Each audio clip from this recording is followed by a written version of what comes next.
You know that feeling, right? When you know something is true in your head, but you just can't seem to feel it in your heart. It's that gap, that space between what we believe intellectually and what we feel emotionally. Well, that's exactly what we're diving into today, and we're going to use the powerful lyrics of the song Who You Say I Am as our guide. Okay, so let's jump right in with the songwriter's own words. And get this, they weren't trying to be poets. They were trying to forge a lifeline.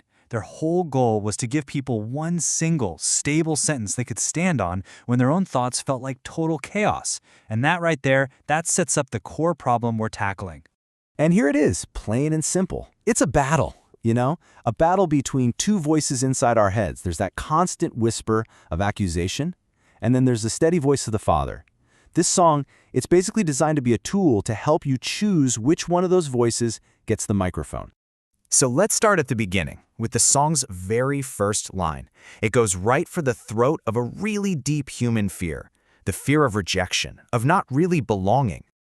To really get into this, our source material imagines this amazing roundtable of thinkers. You've got researcher Brené Brown, theologians Tim Keller and Miroslav Volf, all wrestling with this exact question. And what they discovered is that the difference between being welcomed and being tolerated, well, it's everything. Wow, look at this contrast. It's so stark and so important. Being tolerated means, yeah, you're allowed in, but you're kind of kept at the doorway, right? You're always being sized up, evaluated, but being welcomed, that's a whole different world. That's being embraced, pulled right into the home. It's not some ongoing evaluation. It's a final, stable verdict. Theologian Miroslav Volf just nails it with this quote. He says permission is, well, it's transactional. It just gives you access. But an embrace, that's relational. That brings you into the family, into the middle of everything. So the big question is, if this welcome is real, why doesn't it always feel real? The experts at this roundtable hit on something crucial. Our past is loud. Wounds have a voice. Trauma has a memory. An old story of shame can easily drown out a new truth that you're just starting to believe. And this leads us straight into the next huge idea in the song, freedom. Because, let's be honest, for a lot of us, this is where that gap between belief and experience feels like a canyon. This is it. This is the raw, honest question so many people are asking. You sing the songs about being free, but your day-to-day life feels anything but. It feels stuck in the same old patterns, the same old habits, the same old thoughts. Theologian N.T. Wright gives us this incredibly powerful way to reframe it. He explains that, in the New Testament, freedom isn't about not having any struggles. It's about a fundamental change of allegiance. He calls it a change of lordship. It's like changing your citizenship. You're transferred out of one kingdom, with all its rules, into a totally new one. It's the freedom to finally, actually become fully human. And that helps explain why, even with this new citizenship, there are these common traps that keep us feeling stuck. Shame is a big one. It tricks us into thinking our struggles are who we are, or we might mistake just being numb for being at peace. We isolate ourselves. Or maybe we relate to God through fear.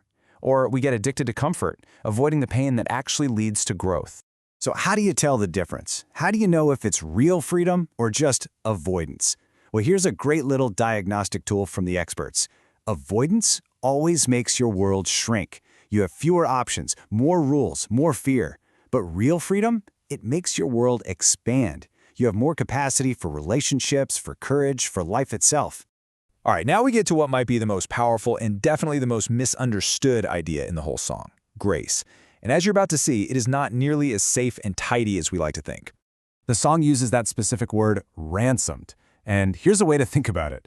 Expert Philip Yancey explains that we're being bought back from a system, a relentless economy of earning where we constantly have to prove our worth. To be ransomed means you were rescued not because you were good enough, but simply because you were wanted.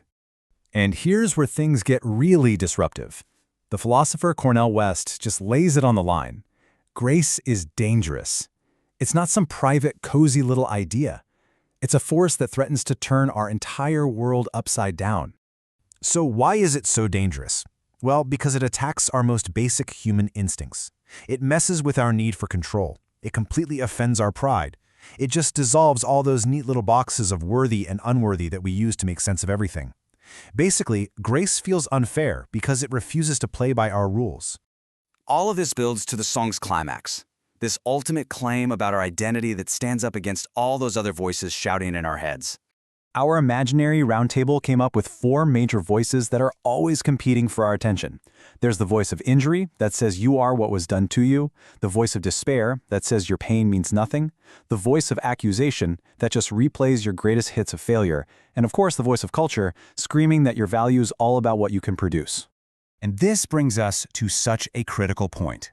Healing, real identity, isn't about trying harder to perform a better version of yourself. That's just building thicker armor. Real restoration happens when you anchor your identity in something that can't be shaken, in what God has already done for you. The songwriters talk about this as a total relocation of your life. I mean, think about these shifts. It's a move from earning to receiving, from performing to try and find your place, to just belonging. And from constantly, exhaustingly proving your worth to finally being able to rest. This quote from the songwriters just gets right to the heart of it all. That huge declaration, I am who you say I am, it's not meant to be some anthem of self-confidence. It's meant to be a sigh of relief. It's the freedom you feel when you realize you don't have to create or defend or justify your own identity anymore. And so we'll leave you with this final thought to chew on. What if this whole journey isn't about struggling to become someone different? What if it's actually about surrender? About finally stopping the endless argument with a loving verdict that has already been declared over your life?